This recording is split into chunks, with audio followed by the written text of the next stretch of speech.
મહીસાગર જિલ્લામાં ફરી એક વખત બાળોતી શિક્ષિકા શાળામાં ભણાવતા હોવાનો વિડીયો સોશિયલ મીડિયામાં વાયરલ થયો છે। અગાઉ પણ આપણે ઘણા બધા કિસ્સા જોયા છે કે જેમાં બાળોતી શિક્ષક બાળકોને આવીને ભણાવી જાય, એમને ભણાવવાના પૈસા આપવામાં આવે, ના તો એ પ્રવાસી શિક્ષક તરીકે શાળામાં હોય કે ના તેઓ સરકારી શિક્ષક તરીકે શાળામાં તેમની કોઈ ગણતરી હોય। સંતરામપુર તાલુકાના जानवड़ गाम खाते श्री नवयुवक ग्राम विकास मंडल संचालित आश्रम शाळानी आ घटना छे। चंद्रिकाबेन पटेल के जेवो रिटायर्ड शिक्षिका छे तेवो बाळकोने भणावता केमेरामां कैद थया छे। चंद्रिकाबेन पोतानी दीकरी રીટાબેનની જગ્યા પર 2 વર્ષથી ભણાવી રહ્યા હોવાનું પણ સામે આવ્યું છે। ચંદ્રિકાબેન બાળકને ભણાવતા જોવા મળતા તેઓને પૂછતા જ આશ્રમ છોડીને તેઓ ચાલી ગયા।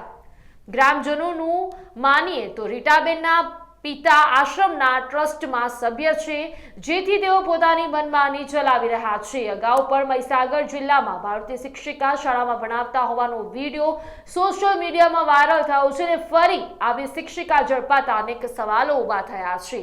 तो संतरामपुर तालुकाना जानवड़ गाम खाते श्री नवयुवक ग्राम विकास मंडल संचालित आश्रम शाळानी आ घटना छे के जेमां चंद्रिकाबेन नामना एक शिक्षक के जेओ रिटायर्ड थई गया छे, परंतु तेओ तेमनी दीकरीनी जग्या छेल्ला 2 વર્ષથી બાળકોને ભણાવી રહ્યા છે।